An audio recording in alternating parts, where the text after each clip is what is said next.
Hi everybody, Matt Carpenter checking in here, and everybody's enjoying the summer. I certainly hope so, but August 1st is just around the corner, and that's a pretty significant date in this whole college process for you class of 2022 families. So what does that mean specifically? Really, that kicks off the admissions application season itself. So actually executing, applying to the colleges that you're ultimately going to apply to. So a couple things to talk about there, which just about universal, is just about all these colleges are going to require 2 teacher recommendations. So right now, students should be reaching out to those teachers if they haven't already to request those.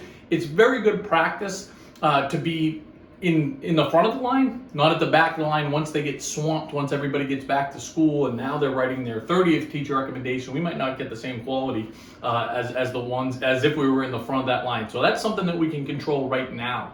If the students haven't started their admissions essay yet, that's something we want to get rolling on now. Our best practice is that we have at least a rough draft by the first day of school. So that's a month and change away here. Now, even if you don't know one college that you're applying to yet, and please don't panic if you're fit into that bucket, you're not alone, and that's okay.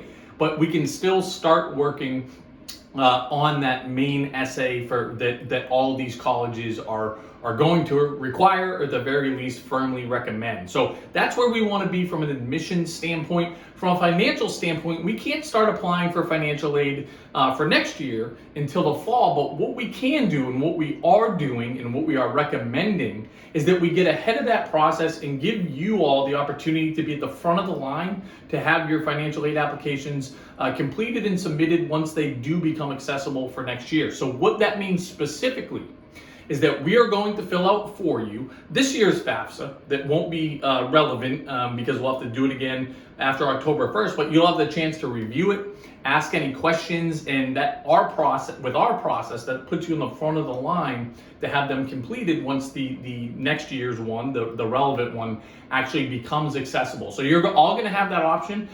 Encourage you to make sure you let us know if in fact you do want to do that, which we think is best practice.